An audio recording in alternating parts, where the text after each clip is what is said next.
Well, let's show you this Royal Garden Royal Worcester piece of porcelain or bone china.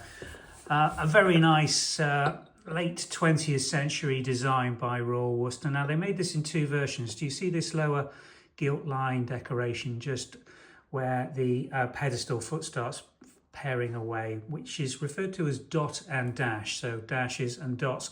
They also made a very similar version with a complete line rather than a broken line. So this is usually referred to as Royal Worcester Royal Garden Dot-and-Dash version, and that is highlighted on the saucer plate. Again, you can see just the inner line, not the outer rim detailing in the gilt, but the inner line is definitely dot and dash.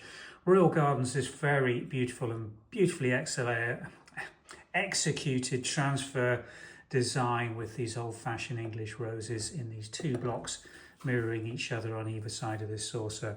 Now, these particular pieces are on Royal Worcester 1969 copyright marks. Royal Garden was produced over several decades, but the introduction of a copyright mark doesn't mean these were made in 1969, but certainly not before then. So what we can say on these, probably 1970s, maybe into the early 1980s.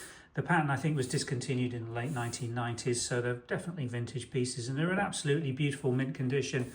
The gilt on the inner walls of these, as well as on the outer walls and the base plates, absolutely fine with no signs of wear. So, brilliant pieces, expensive bone china when it was purchased, and it remains so in this condition. These little soup cups with their twin handles are really sweet little things. All the measurements, pricings, and any other information you would want to help you decide in your purchase is available on our website listing. And we've gone and put a link in the description below, which you can click on. They'll take you directly to the website details of this particular soup cup and saucer by Royal Worcester in Royal Garden pattern. Thanks for watching.